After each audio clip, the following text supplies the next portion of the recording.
Tanghalian na, tikman ang mga masasarap, katakam-takam at nakakabusog na talakayan ukol sa ating mayamang pananampalataya. Halina't magsalo-salo tayo sa Kwentuhang Katoliko.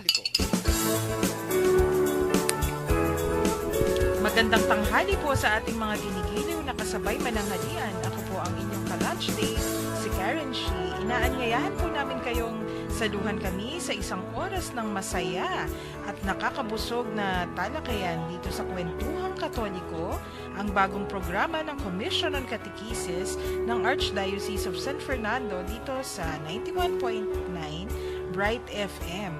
Ngayon po ay Lunes Santo na. Bilis, no? Oo, Sister Tess?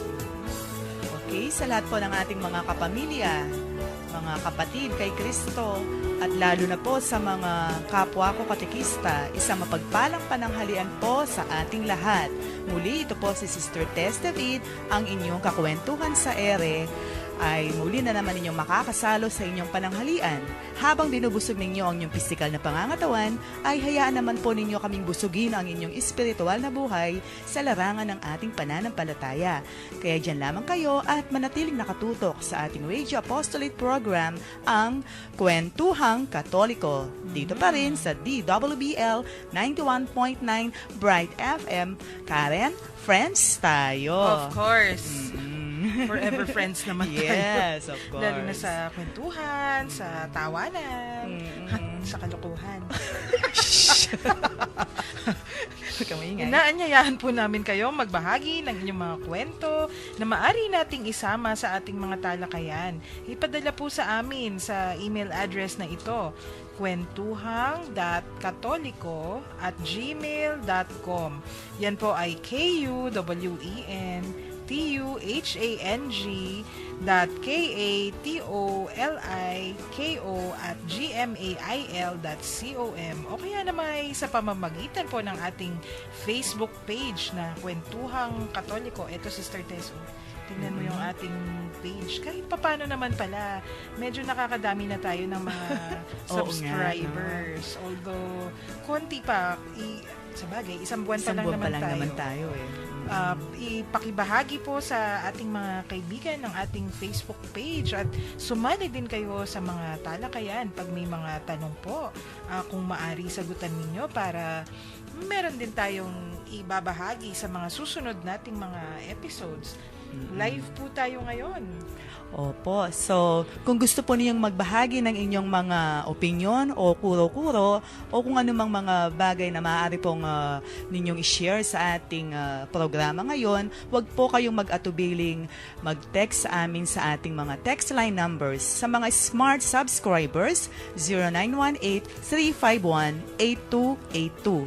0918-351-8282. At sa mga Globe subscribers, 0917-363-3738. 0917-363-3738. Yan po ang ating mga text line numbers, kaya text lamang po kayo dyan. Pwede din nating i-announce yung ating Connect Ka Katekista number. Yan po ay especially sa mga katekista ng mga parokya, pwede din sa mga estudyante o kahit mga regular na tagapakinig, para naman araw-araw may matatanggap po kayong mga inspirational messages galing sa mabuting balita o galing din sa scripture. Yan po ay ang 0927-891-0966, 0927-891-0966. Pwede po i-type po ninyo sa inyong cellphone REG and then space ang inyong pangalan, address, ang inyong parokya o ang eskwelahan. Ayan. So, member din ako dyan eh. Oo. Di ba araw-araw talaga ang gaganda ng mga messages. Araw-araw din, kung pwede tayong makinig, inaanyayahan po namin kayo sa Barkadahan kay Kristo para sa mga talakayan ukol sa mabuting balita. Tunghayan po natin ito tuwing alas 6 hanggang alas 7 ng gabi dito pa rin po sa 91.9 Bright FM. Ayan, ano pa? Ay, nako, Sister Carl. Sinong babatiin mo bago tayo magsimula? Oo, kagaya ng nasabi ko kanina sa iyo, I am proud sa mga Alfie classmates ko na sa darating na Abril kami ay gagraduate na. Wow! Congratulations! Kaya hindi ko natapos yung panghuling sem ko. Ay, di bale, itutuloy mo yan. Oo. Ayaw mo yan, dalawa yung batch mo. Oo, tsaka gusto kong batiin ang mga classmates ko dyan, kay si Tita Jeline, si Ate Anet, si Tatang Sito, yung mga anak-anakan ko, si Christian at saka si Ronel. Tapos yung Wacky Dude, si Terence at saka si Mark. Tapos si Sister Annie, si Sister Jonalyn. Ayan, baka may nakalimutan pa ako. So far, no? At saka yung the rest of our classmates sa Alfie. So mabuhay tayong lahat dahil gagraduate na tayo. Yung mga favorite kong bisita yan pag Sabado ng hapon, di ba? Oo. Tsaka we always keep in touch kasi yung bonding namin kahit Oo sa konting nga. panahon, parang talagang kilala na namin yung bawat isa sa amin. Bilib nga ako sa inyo close na close. Oo, ang babait talagang nakaminsan sa batch na to. Aba, talaga naman. At Yes. yung ano naman ninyo, di ba? Yung gagawin naman ninyo na pagsisilbi. Pare-pareho naman kayo ng mitiin. Kaya mas bilib ako sa inyo Preparasyon para lalong lumawak pa at maging matibay yung pundasyon ng ating pananampalataya na ibabahagi rin sa iba yung kaalaman na natutunan namin dito sa Alfie. Uy, pag nakikita ko kayong sama-sama, iniisip ko, pag itong mga to nagkahiwa-hiwalay, sa tingin ko, hindi naman magbabago yung kanilang mga Oo. dedicated at committed sa pagpapalaganap ng mabuting balita. At Oo.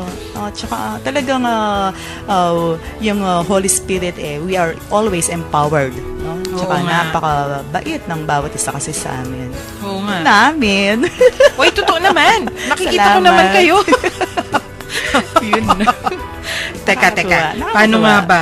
Kumusta pala yung seremonya sa parokya kahapon? Kumusta si Father Bong Garcia?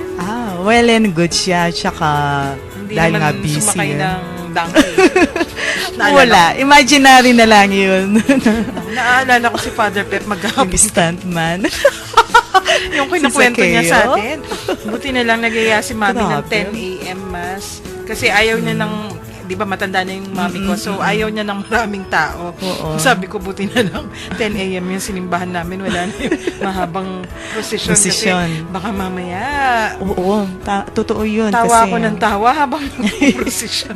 Oo. Nakakatuwa nga yung mga nakakaaliw yung mga yung mga binawag-gayway. Waving of the palms. Oo, ng Oo. mga palaspas kahapon.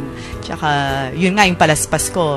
Actually, hingi lang on the spot dun sa simbahan kahapon. Ikaw talaga. Di ako nakahanap kasi. Pero ganun yan talaga kasi pag nagsiserve tayo sa simbahan, kung minsan tayo yung walang palaspas kasi gabi pa lang ng Sabado nasa Pero simbahan na tayo. pero sa totoo lang, siguro yung, ewan ko, mga second year na ngayon, yung mga palaspas na yan, on the spot, yun naman, parang may angel na talaga nakaabang sa akin sa simbahan. Kahapon nga pag pasok ko sa gate ng simbahan, ay, sabi ko, Jessie, akin na lang yung isa. Sabi ko, walang wala nga tubig ibinigay. Maganda pa, binigay sa akin. Kami naman, mga previous years, hindi this year, natatawa ko kasi kung minsan pag-assign kami sa loob ng simbahan, di ba, kung ikaw yung naka-assign sa projector or yung may mga ginagawa sa loob to prepare for the mass. Kami kasi may halaman na palaspas. So, nagdadala ako marami. Yung pinamimigay. Oo. Kung minsan, kung nasa loob ako, iniisip ko pa, paano mabibless? Ako yung ang dami-daming dalang palaspas, tapos problemado kung paano mabibless. Ganun talaga pag nagsuserve. Pero, true enough, may magandang loob naman na magsasabi, akin na ako yung magpapabless. Tapos ipapasok na lang later on. Ay, kami naman yun. Yung mga huling palaspas na hindi na-bless. Si Amon kasi after mass, umiikot siya sa mga tao para mag-bless. Kaya yun ang way para ma-bless yung mga hindi pa na-bless na palaspas. Actually, hanggang hapon nakikita naman natin, di ba, yung mga misa. Binibless pa rin naman yung mga palms. Oo. So, yun. Yun ang okay ating pa lang yung umpisa ng kaganapan Domingo para sa de Ramos. Quaresma.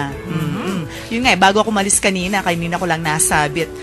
pinalitan ko na yung lumang palaspas dun sa bukana ng pinto namin. Bago ngayon at malaki. Oo, ayan. Pero hindi ko tinapon Fresh. yung luma. Uy, oo, babalik mo yun Sinaksak ko dun sa palmeras na nakapasokong fresh oo, na halaman. ginagawa na yun.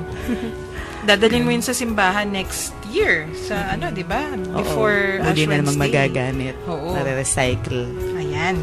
Lunes Santo na, Sister Tess. Anong Oo gagawin nga. natin? Tapos Holy Week na ngayon, yung Oo. tinatawag nating Semana Santa. Oo. O mahal na araw. Oo, yan na Ano nga. nga ba yan yung na siya. gagawin natin? So, ano nga ba?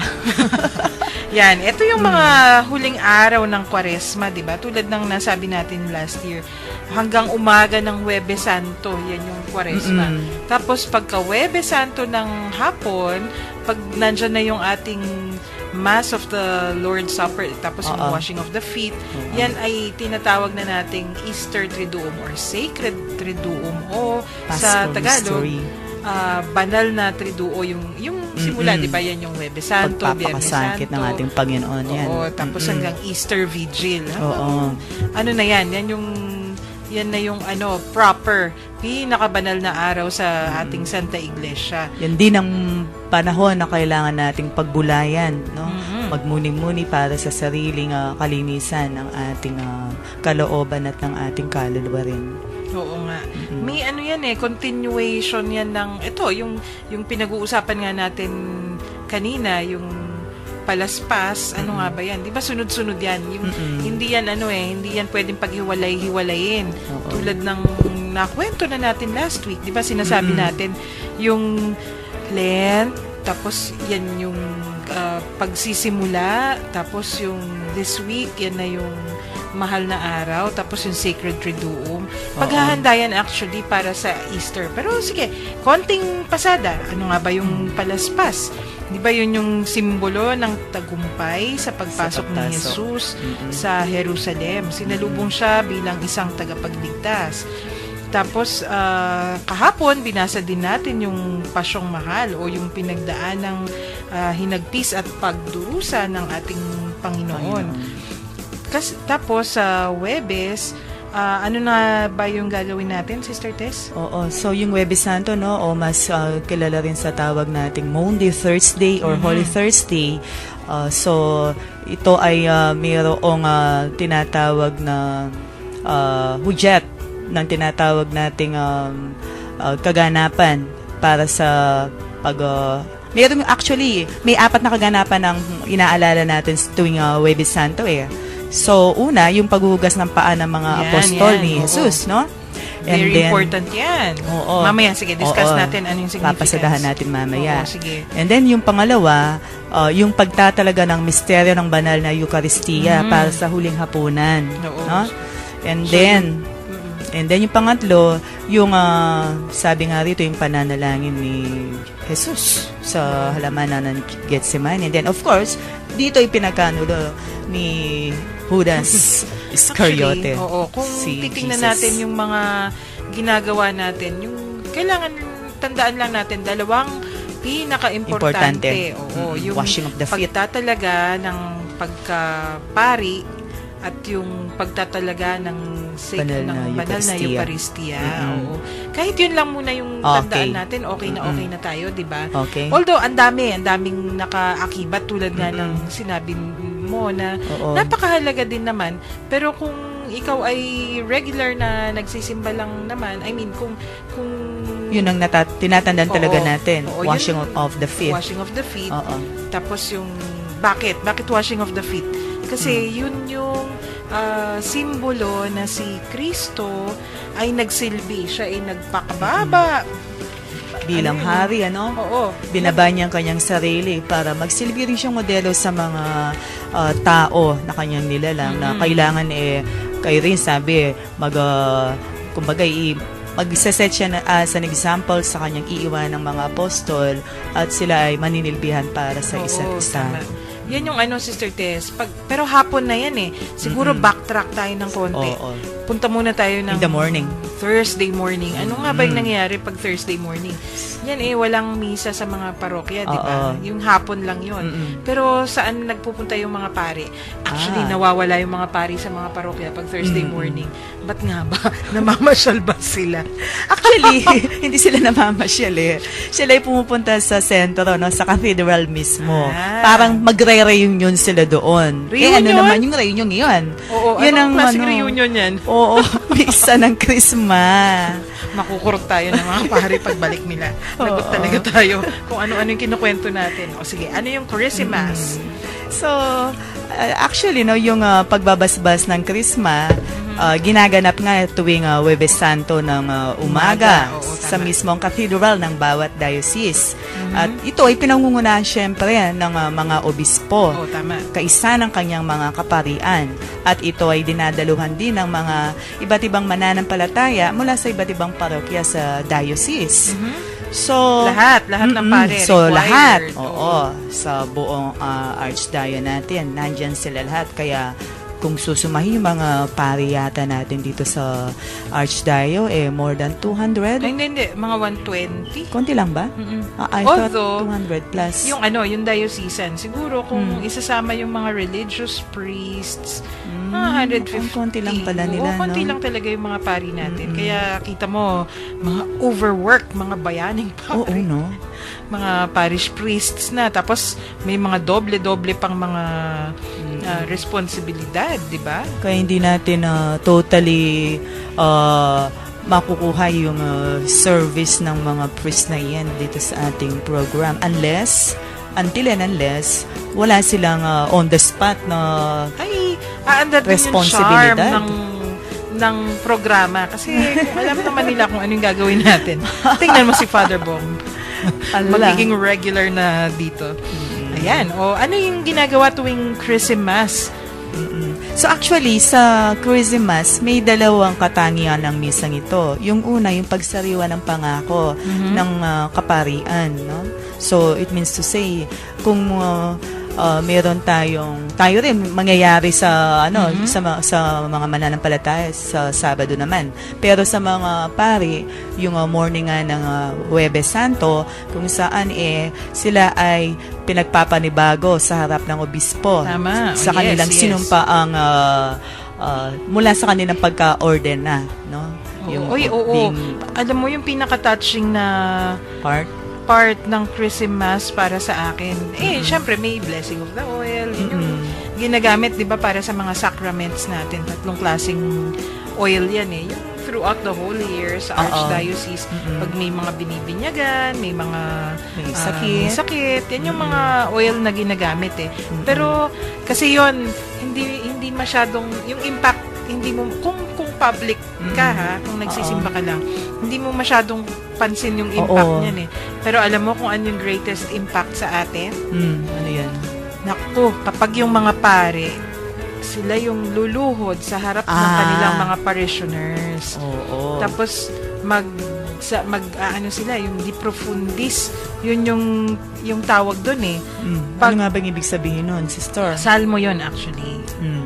So, una muna, yung gagawin nila towards the end of the Mass na yan, after communion, yung mga pare, sasabihan sila ng Archbishop na lumuhod pabaligtad. Usually kasi luluhod tayong lahat nakaharap sa altar. This time, yung mga pare, luluhod, nakaharap sa pintuan ng simbahan. Bakit? Kasi lumuluhod sila sa harap ng kanilang mga parishioners nang hihingi sila ng patawad para sa mga nagawa nilang kasalanan. Of course, yung unang hihingan nila ng kapatawaran, yung ating Panginoon, di ba? So, yung ginagawa nito, kasi de profundis ang ibig sabihin nito, out of the depths. Talagang ganun kalalim yung kanilang pagpapaumanhin at paghingi ng patawad. Total misery yung metaphor nito, yung ibig sabihin. Yung hinihingi nila talagang nanghihingi sila ng kapatawaran sa lubos ng kanilang pagkatao. etc. etc. So, ang ano niyan, very dramatic. At saka yung tahasang hinihiling ng obispo, no, sa mga mananampalataya, sa mga sakop na parokya ng mga kaparian, yung kanilang panalangin, no, para sa mga Pag ginagawa nila to, Yun kasi nga. tayo usually, di ba, yung nangungumpisal sa kanila, naririnig nila tayo, sinasabi natin yung mga kasalanan natin sa kanila. Siyempre, tayo yung nanghihingi ng kapatawaran sa ating Panginoon sa pamamagitan nila, di ba? Oo. Pero hindi ko alam kung ano yung nararamdaman ng mga pare kapag sila naman yung humihingi ng kapatawaran at saka napaka-public. Imagine lahat sila. Oo nga, no. Naku, may picture ako niyan eh. Kinuhanan namin last year kasi talagang nakakapanibago na silang lahat nakaluhod Nakatira pa sa harapan ng tao, Oo. no? And then, Tapos ano pa yung nasa nire-recite. sa looban nila? Oo, yun. No? Nire-recite yung salmo. Sige nga, sige. Oo. Itatanong natin yan bukas. Excited ako sa part na yun. Sa tanong, no? Oo. Kasi silang lahat nando doon. Baka mamaya, wala lang.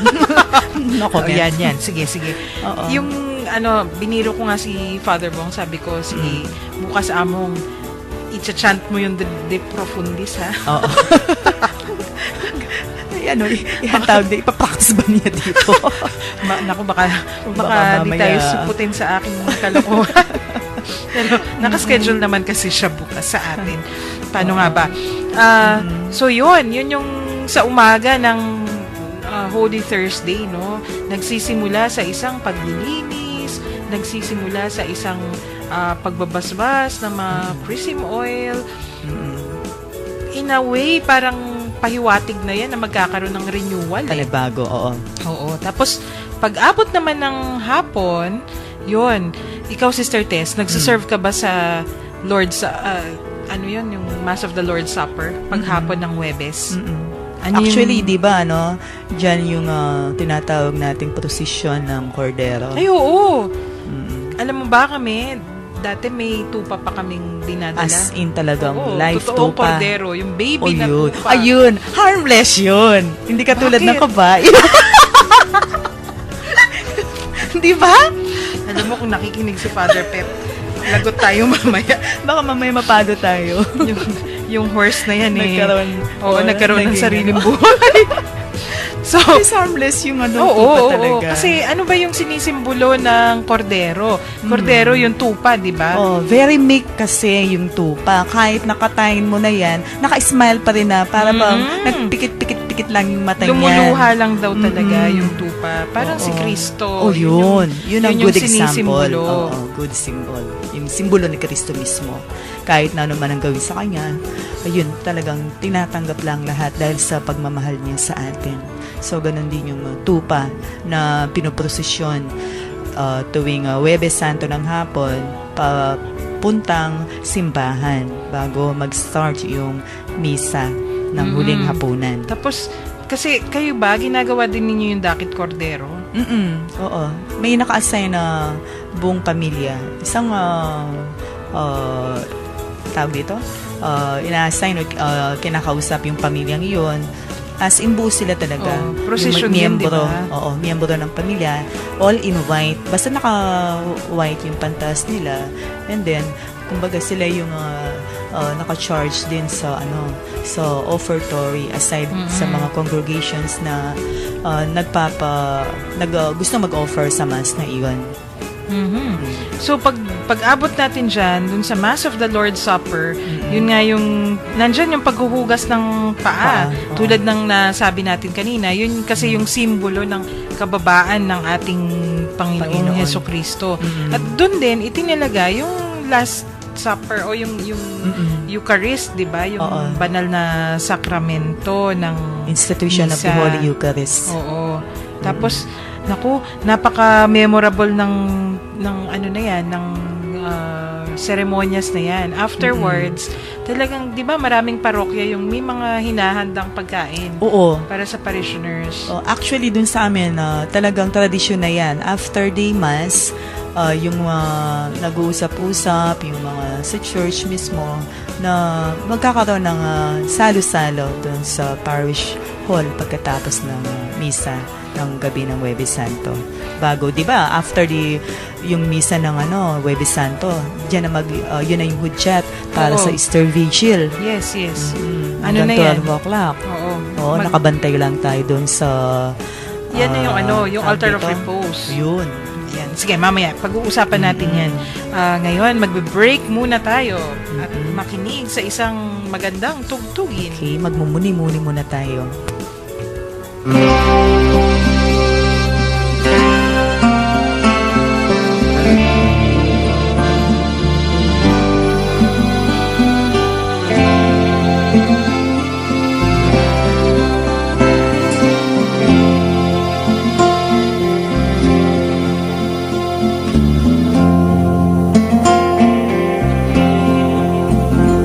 Come back to me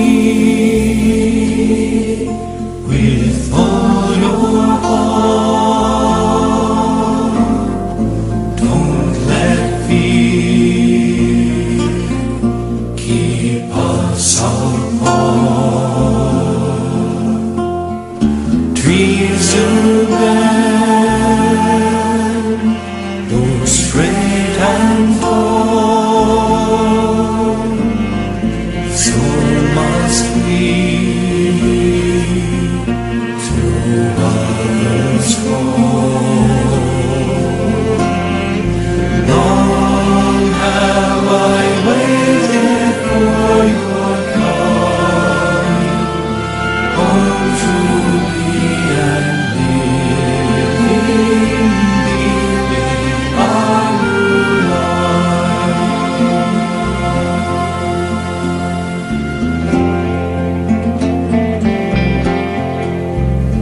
The wilderness will yield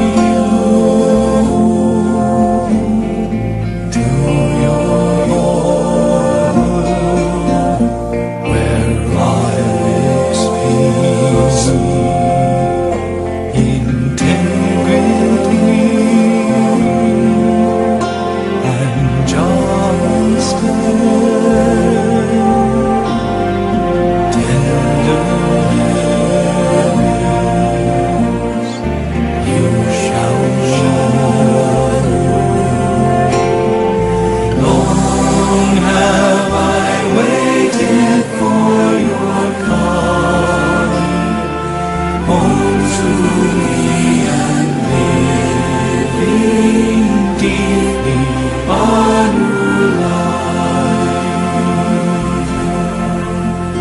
Come back to me with all your heart. Don't let fear keep us apart. Long have I waited for your coming home to me and living deeply our new life. Long have I waited for your coming home to me and living deeply our new life.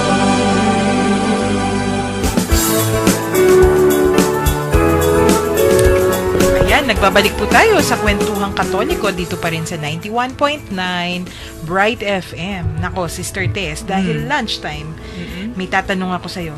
Pag Huwebes Santo, di ba may Mass of the Lord's Supper. Oo. Ano yung usually kinakain o dinadala ninyo sa parokya? Mamaya may kukwento ko sa'yo na tradition pala, hindi ko alam. Ganon. Kasi dun sa amin, iba-iba yung pagkain eh. Di ba, usually pag Friday, mga karne. Oo. Pero Thursday, pagka okay pa. Thursday, iba't ibang putahin ng pagkain, may mga seafoods, may mga karne, may Sarap. ganun. And then, of course, hindi mawawala yung dessert siya na mga prutas. Yun. Bakit? Ano ba mayroong Kasi Sekreto siya. naalala ko, wala namang sekreto. Sige Naalala nga. ko lang, kasi pinag-uusapan namin ni na Mami. Di ba, every year, pag uma-attend ka ng misa, ganon, Oo. afterwards, makikikain ka lang kung may magyayaya. Tapos, akala mo may nagdala lang ng pagkain. Later on, kwento ni Mami, bago pa pala magkagyera, 1930s, 1940s, Oo. talagang yung pamilya pala namin may assignment na dinadala. Yun yung pochero. Pocherong. Dati daw, yan. Dito ako magkukwento ng nakakatawa. Oh. Nung bata pa si na Mami, pocherong bakalaw.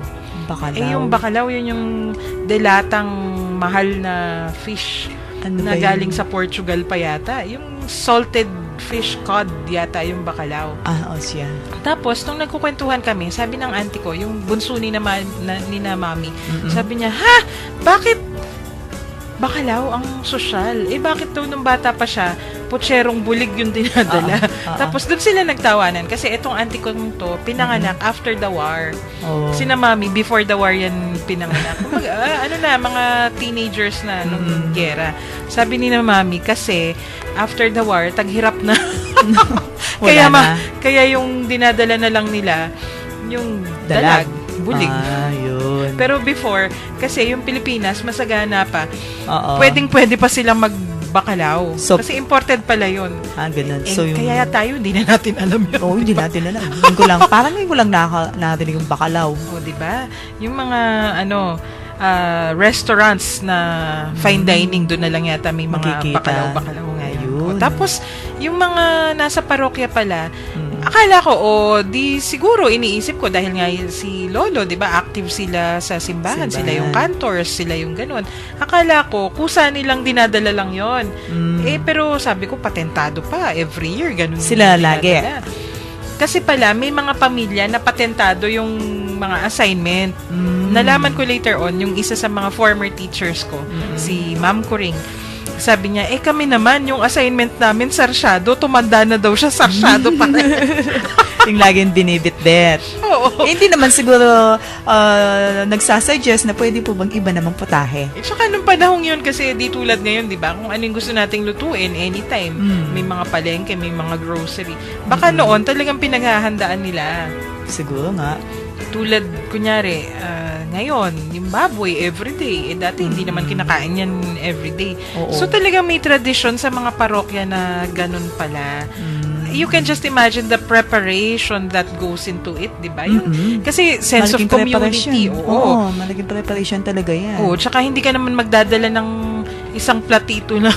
O isang one Siyempre. plate of pochero. Kalkulado dapat yung marami. Pangmaramihan dapat yung lulutuin mo, ihanda mo. Tama. No? Bande-bandehado yung Oo. dadalhin mo, di ba? So talagang yung tapos kung minsan siguro magpapatulong ka pang magluto. Ay, oo. Sigurado yun. Man, kasi dadalhin mo yan para sa parokya. So yung sense of community, parang nung last supper din, 'di ba? Isang grupo sila, tapos sabi ko napaka yung wisdom that goes into it. Tapos the sense of fellowship that it fosters. Yun fellowship na. Oo, very good naman yung ginagawa natin. At saka ang gandang tignan, kagaya dun sa amin, no? Dahil sa maraming, lalo na kapag nagkataon, yung mga na-assign na para sa pag-offer ng cordero, talagang generous yung family iyon. Ay, naku, mantakin mo, talagang marami yung ipiprepare na pagkain at saka marami yung mapapakain. At saka and then, pag pasok mo dun sa parish hall namin, long table talaga yan. And then, nandyan lahat yung mga apostoles. Tapos, yung naka-center, sa kabisera, pag open mo ng door namin, ay, yung pari mismo, parang nakikita mo sa akin si Jesus Christ. Nako. Naman. Picturean mo si Father Bong sa Huwebes Santo, ha? Tapos, kasi, Stolen. oo. Para pag ayaw pa rin niyang pumunta dito sa atin, ikukwento natin. Ay, nako. Hindi ko nga dahil masyado silang busy pa sa naman panahon kasi ito, sila. kaya hindi Tama. natin maupuan para maano siya. Oo. Para Ito yung ma-invite siya. mga, yung Holy Week, ora de peligro talaga ng mga pari yan at saka ng mga Paparian, nasa oo. seminaryo, Lahat. sa parokya pala, Sa hindi parokya, seminaryo. oo, lahat Ayan. sila very busy. Sige. Yung ating Holy Thursday, handa na po ba tayo para sa ating ihahanda? Tsaka ano nga ba yung kulay na sinusuot pag Holy Thursday? Di ba puti? Puti sila. Oo, Yes. Puti. Puti. Bakit nga ba puti? Kasi Bakit yun nga yung ba liturgical color. Yun talaga Yes. yung sinusundan natin. Oh, at saka kapag tag dito, yung pagdiriwang sa liturhiyang ito, no, dahil sabi natin yung ginugunita at ginaganap yung pagtatatag ng Panginoon ng Eucharistia. And then dito rin itinatag ang banal na orden na siyang namumuno sa pamayanan sa pag-aalalang ito. Of course, si Jesus Christ mismo. And then, ano ba yung mga napapansin natin mismo dun sa simbahan natin, Sister Car, kapag magaganap na yung liturhiya natin dyan? Ako, tinatanggalan ng vestments, yung altar. Oo, diba? so ginagawa siyang simple lang. Tsaka, di ba yan yung bisita iglesia? Yan na yung may altar of repose na tayo. Ano ba yung sa ano kasi sa Kapampangan yung yung Monumento. Monumento, yun. Monumento. Naku, yan yung kinukwento ni na Bernadette eh.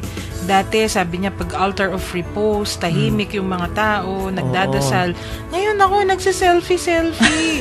Sana ibalik yung katahimikan. Kasi, yun naman talaga yung Blessed Sacrament.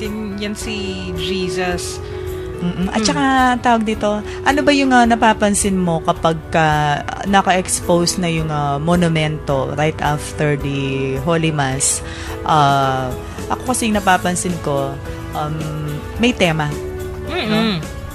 Laging may Very tema yan. timely. Alam ba talagang kung ano yung tema sa panahong nangyari o kung ano man yung kaganapan, yun ang usually inilalagay. Tama. So, minsan nga, di ba? Madalas, pabonggahan yung mga monumento. No? Talagang pinaghahandaan. I think may ano yan eh, may grupo talaga na in charge.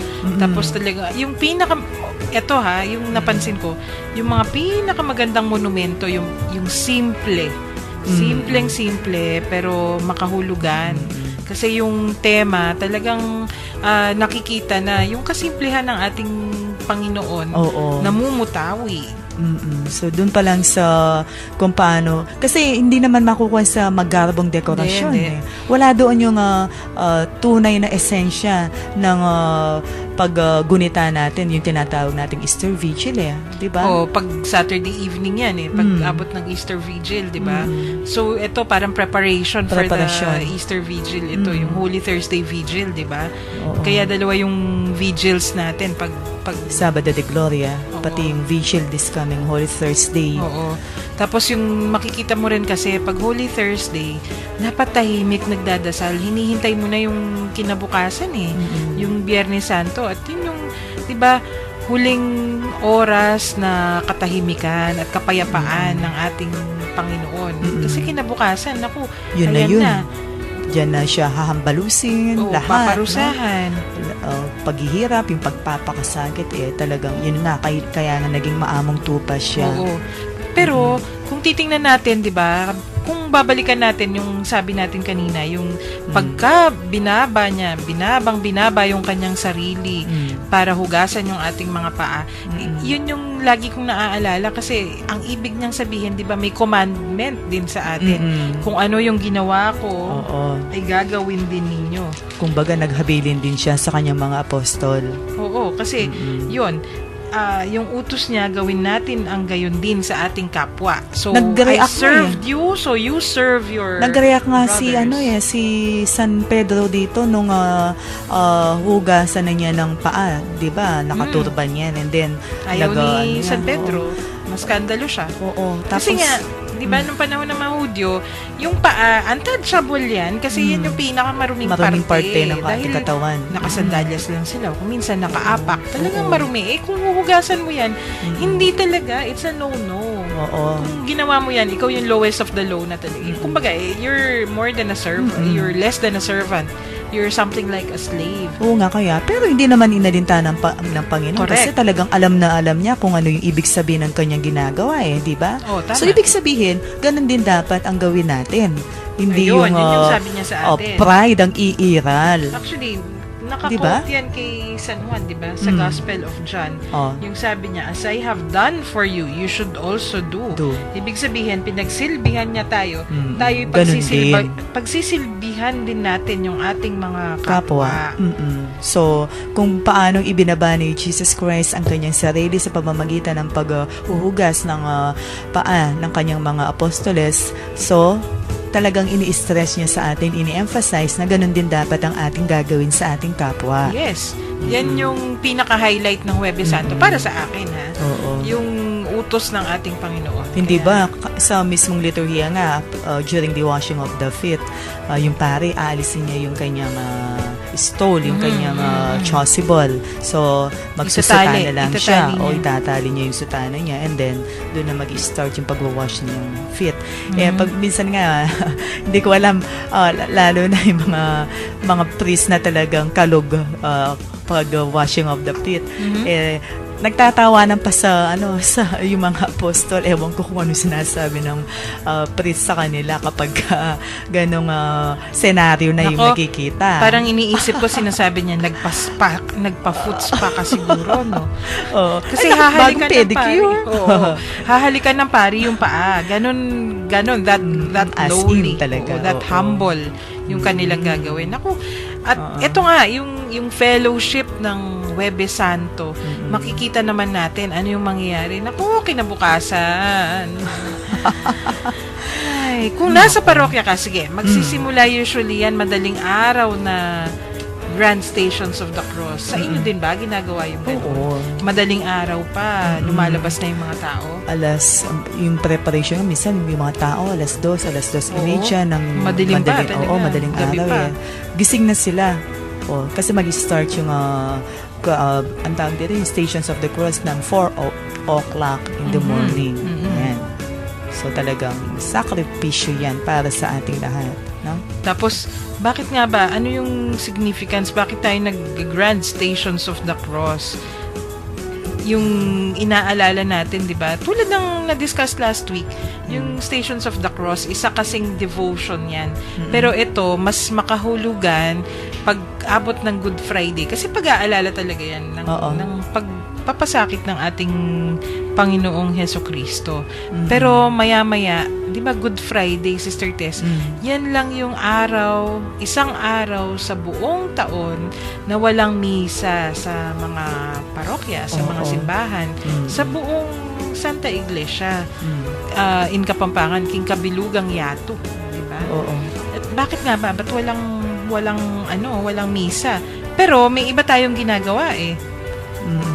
So sabi nga batay dun sa nabasa ko, yung araw daw ng Biyernes Santo ay bilang pagudita sa pagpapakasagip ng Panginoon dahil sa pag-aalay ng kanyang sarili para sa buong sangkatauhan at pagpaparangal sa krus na banal.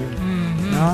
So, veneration of the cross pala yung ginagawa pag Biyernes Santo. Tsaka alam mo ba, Sister Car, ito raw, Biyernes Santo ay idinaos pa mula pa noong 100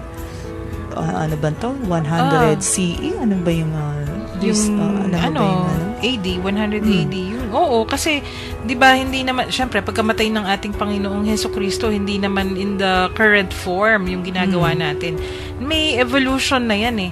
Oo. So yung ginagawa nila veneration of the cross, yung alin yan, yung kay Reyna Elena tsaka kay Constantino. Actually, yung pagdaraos ng tinatawag nating pagluluksa o yung sa veneration of the cross, ilang daan na yung nakakalipas, walang kinalaman sa pagkamatay ni Jesus, kundi isang simpleng araw ng pag-aayuno. Kasi mula nung ika-4 na siglo, inilalaraw ng Apostolic Constitutions ang araw ng Biyernes bilang araw ng pagluluksa at hindi araw ng kasiyahan. Yes. Hanggang sa ang araw na ito ay tinawag na Paschal of the Crucifixion. Yun yung, di ba yung during the Good Friday kapag yung wala siyang misa, no? Tinatawag nga nating veneration o sa Kapampangan yung itang pamamuge king Banal la Cruz, Yes. no? Nako, yan yung paalala din natin siguro kasi itutuloy natin yung discussion na yan bukas kasi actually may magandang kanta na talagang natatouch ako yung Behold the Wood of the Cross. Yun. Bukas na lang natin patutugtog pero ngayon yung papaalala natin kasi 'di ba yung mga practices na ginagawa ng ating mga kaparokya, ng ating mga kapwa Katoliko, ano yung mas importante, yung ano ba yung highlight pag Biyernes Santo? Kung minsan mas binibigyan pa nila ng preparation yung procession kasi may procession yan pag Good Friday. Oo. Yung procession ng Santo Entierro. Tapos, pero tinatamad silang pumila para mag-venerate. Or, yun mismong pagkaabot natin ng kinagabihan, yung pagbuburol sa ating mahal na Panginoong Heso Kristo. Siguro, Sister Tess, bigyan natin ng pansin. Bakit nga ba natin ginagawa itong veneration of the cross? Tapos, bakit nga ba kailangan pumunta din tayo ng simbahan pagkatapos ng procession? Kasi, actually, ito nangyari na sa amin before. Yung alas 3, pinapahalikan na rin yung Santo Entierro. Tapos nung tiningnan, chinek yung liturgy, parang mali kasi pag alas 3, gagawin mo muna yung veneration of the cross. Hindi naman pinapa-venerate agad-agad yung cross. Tapos, tapos ipoprocession. Bakit mo ipoprocession? Yun pa lang yung crucifixion, di ba? Di ba yung na-discuss natin yung processions, catechetical aids, yan. Yung pinapakita kung ano yung nangyari. So, pag procession, yun pa lang yung pasakit, yung linasa, and pangamate. So, nung mamamatay siya, tapos ipoprocession, pagbalik sa simbahan, doon pa lang ibuburol. Doon yung nakaburol. So, yung procession natin, mag-start niyan sa Miyerkules, yung Nazareno procession ng Nazareno, di ba? And then tapos Thursday, yung Thursday yung procession ng sa Cordero. loob ng simbahan yun. And then Friday, yung sa labas ng simbahan, yun na yung procession ng Santo Entierro. But before that, of course, yung veneration of the cross muna. Oo, tama. After the veneration of the cross, yung procession nga, papakita in the evening, yung ano yung nangyari. Tapos, yung Santo Entierro na nakahiga na. Kasi, namatay na si Jesus Christ.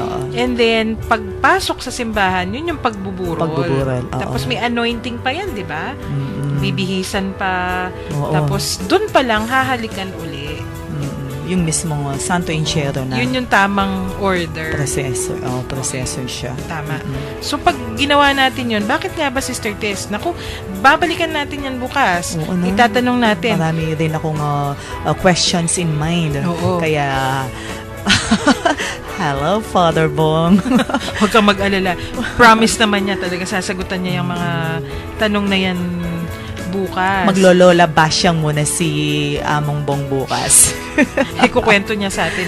Kasi si Father Bong mismo yung nagkwento. Di ba? Siya mismo yung nag-suggest na gawin natin ngayong Lunes, Martes ang papaliwanag kung ano ba yung ginagawa natin kapag Easter o Sacred Triduum. Tapos sa Miyerkules, yun yung, kasi palapit ng palapit, yun yung may recollection na tayo. Kasama ni na Father Pep, si na Father Arnie at si Father Ariel. Isipin mo na yung, speaking of Lenten recollection, last Saturday, naging successful pala yung namin, recollection. Ang dami raw ng mga taong nag-attend. Napuno yung mga, napuno yung simbahan namin. So, sabi nga ni Father Bong sa amin, before that Father Bong day, ninyo, no? Father Bong daming Garcia. bong, no? Tayo ay ilan pa lang yan? mayayaman sa mga bong dito sa Archdiocese natin. Yun nga, sabi ni, talagang pinag-imbita, no? In-invite na iniyapong bong ang mga kaparokya niya para maging successful yung inhanda niyang recollection para sa madla. Kaya yun nga, no? Sabi nga niya, yung Sunday before nung recollection na mangyayari, kung binibigay niya ng pagkakataon yung oras, yung ibang bagay sa buhay ninyo, yung paglalakwatsa, bonding moments sa mga kaibigan. Sana naman sabi, isang sandali lang yun sa buhay natin na mangyayari. Kaya don't lose the opportunity para mag-attend kayo. Magkikinig lang naman kayo dyan. At saka may libreng nagpamerienda last Talaga Saturday. naman. Oo, lagi yun. Talagang sa parish namin, marami mga himalang nangyayari pagdating sa mga bagay-bagay na hindi Mahal mo na araw, ina-expect. pero ano kayo ha? Yung Oo. multiplication of the food. Oo, tsaka yun pa, no, although nagpa-excuse ako sa kanya noong araw na yun dahil nga we had a meeting sa Alfie graduation. Kaya yun nga, nakibalita ako kung ano yung nangyari. Aba, sabi, puno yung mga upuan, sis, sabi nung nakakwentuhan good. ko. Ay, sayang. Salamat naman ka ako. Hindi nasayang yung effort ang pag-invite ni Father Bong sa mga tao. Kasi nag-invite siya ng isa sa mga magaling sa Sino pananalita. Si nag-preach? si Father Mar Miranda. Ah, Sili. okay. Kaya yun nga, kahapon masaya siyang nagkwento sa amin na naging successful talaga yung recollection. Kasi naman 'di ba tuwing Holy Week yan talaga yung pagbabalik loob ng mga tao. At ramdam na ramdam kasi yan din yung magbabakasyon, tapos yan yung pati mga estudyante, mararamdaman mo yung pag-slow down ng pace. Kasi kahit kunyari tayo nagtatrabaho, pero yung mga estudyante may pagtigil, 'di ba? Mararamdaman mo talaga. Kaya tapos summer pa. Ngayon ang init-init na. Talagang ramdam natin. Ramdam yung Holy init. Week, no? So kailangan talagang mag-slow down din talaga. So sa lahat ng bagay, may oras ang lahat ng bagay dito sa mundo na kailangan nating pagtuunan ng pansin, no? Oo. Ayan. Naku, oras na yung ating kwentuhan eh. Kailangan muna nating putulin, i-pause para sa araw na ito. Bukas, balikan po natin ang talakayan ng ating kwentuhan. Oo, ang ating Sacred Triduum para mas maging makahulugan ang ating gagawin sa Huwebes, Biyernes, Sabado, at syempre sa Linggo pag Easter. Sister Tess, batiin muna natin yung kung sino, may announcements ba? Especially sa inyo, sa Alfie? Actually, sa Alfie graduation namin will be on the 25th of April. That will be 7:30 a.m. until the lunch time. So, bonding moment ng mga magkakaklase, magkakabatch sa araw na yun. But then, before that, of course, this coming April, mag-start na yung preparasyon natin para sa 51st Eucharistic Congress. Sa darating Malapit na April 13, 14, 15. 11, 12, 13, 14, 15. Jump pack naman pala. Oo, grabe. Pagkatapos ng Holy Week yan, Oo, siya yung magiging kasunod na aktibidades natin dito sa Archdiocese. Kaya abangan po ninyo yun. Kaya pala busy-busy na si Sister Son. Kasama nung, di ba, sina Father Oliver yan eh. Sina Bien, yan. Naku, busy-busy. Grabe. At isa ako sa mga bibigay ng tungkol sa Eucharistic Congress. Kaya abangan na lang po ninyo. Doon kami sa St. Peter's Parish sa Apalit. Okay. Nako, tapusin na po natin ang ating episode sa isang dasal, Sister Tess. So, inaanyayahan ko po ang lahat na manahimik para sa isang panalangin. O Lord Jesus Christ, Redeemer and Savior, forgive my sins, just as you forgave Peter's denial and those who crucified you. Count not my transgressions, but rather my tears of repentance. Remember not my iniquities, but more especially my sorrow for the offenses I have committed against you. I long to be true to your word and pray that you will love me and come to make your dwelling place within me. I promise to give you praise and glory in love and in service all the days of my life. Amen. Tamang-tama para sa ating Panahon Holy ng, Thursday Quaresma. na discussion. Yung service talaga. So, natapos na naman yung isang oras ng ating makabuluhang kwentuhan, Sister Car. Oo nga. So, sa ganitong oras bukas, muli ay inaasahan pa rin namin kayo na makisalo sa ating kwentuhan para sa panibagong paksa na ating tatalakayin, of course, with Father Bong Feliciano. Ito po ang inyong kakwentuhan sa ere. Si Sister Tess David ay pansamantala munang mamamaalam. Hanggang sa muli. Salamat din po. Ito po si Karen signing off for today. Salamat. Ingat po lahat.